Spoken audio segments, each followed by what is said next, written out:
महायुतीचा लोकसभा जागा वाटपाचा फॉर्म्युला ठरल्याची सूत्रांची माहिती। भाजपला 32, शिंदे गटाला 10 तर अजित पवार गटाला 6 जागा।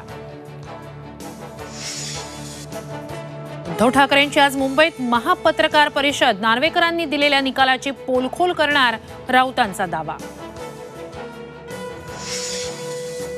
शिवसेनेनंतर आता राष्ट्रवादी आमदार अपात्रता प्रकरणी आजपासून सुनावणी। 31 जानेवारीपर्यंत निकाल देणार विधानसभा अध्यक्ष नार्वेकरांची माहिती। भाजप आणि आरएसएस कडून मतांसाठी राम मंदिराचा कार्यक्रम। पवारांची टीका। गरिबांसाठीही मोदींनी उपवास करावा, पवारांचा सल्ला। मूर्खांना उत्तर देत नाही, राम मंदिराच्या आरोपांवरून फडणवीसांचा राऊतांवर पलटवार। तर ठाकरेंच्या सेनेनं हिंदूंचा अपमान करणं बंद करावं, फडणवीसांचा सल्ला।